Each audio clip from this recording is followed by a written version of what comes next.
প্রিয় দেশবাসী, দেখতে পাচ্ছেন আমাদের বন্ধু আলামিন তেলগাঁও বিএম মডেল কলেজের শিক্ষার্থী। আজ সকাল 11টা ঘটিকায় স্ট্রেস রামপুর বিজন ব্রেক ইউনিভার্সিটির সামনে পুলিশের নির্মম অত্যাচার, নির্মম গোলাবর্ষণে আমাদের বন্ধু আহত। দেখতে পাচ্ছেন তাকে আমরা চিকিৎসা করে নিয়ে এসেছি হাসপাতাল। দেখুন কয়েকটা দফা দফা তার শরীরে বুলেট উচ্চ মাধ্যমিকের শিক্ষার্থী, ইন্টার সেকেন্ডারে পরে আমাদের বন্ধু তেলগাঁও বিএম কলেজের শিক্ষার্থী আমাদের বন্ধু। স্ট্রেসের সামনে রামপুর ব্রিজের সামনে আমাদের বন্ধুর উপরে এভাবে এলোপাতারিভাবে গুলি বর্ষণ করে পুলিশ বাহিনী। আমাদের মতো আরও অনেকে আহত হয়েছে, তারা বিভিন্ন জায়গায় শরীর ছিটে গিয়েছে, অনেকেই পর্যন্ত খবর এসেছে যে নিহত হয়ে গিয়েছে। দেখুন এই যে দেখুন আমাদের বন্ধুর গায়ে বুলেটের চিহ্ন, এই যে এখানে বুলেটগুলি আছে দেখতে পাচ্ছেন। এর জবাবদিহিতা কে করবে?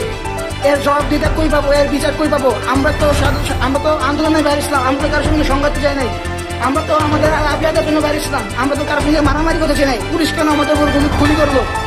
পুলিশ কেন গুলি করলো? এর জবাবদিহিতা কে দিবে? এই যে দেখতে পাচ্ছেন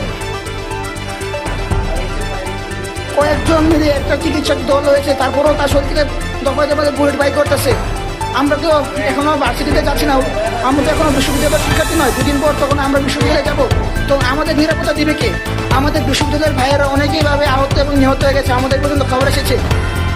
আমাদের নিরাপত্তা দিবে কে? আমরা যখন বিশ্ববিদ্যালয়ে প্রবেশ করবো তখন আমাদের নিরাপত্তা নিশ্চিত করবে কে? যে পুলিশ বাহিনী আমাদেরকে নিরাপত্তা নিশ্চিত করবে, তারা এখন আমাদের উপর গুলি চালাচ্ছে। আপনারা প্রিয় দেশবাসী, আপনারা সবাই একত্রিত হন, সবাই আমাদের পাশে আসেন। যে বুলেট গুলি। আসসালামু আলাইকুম।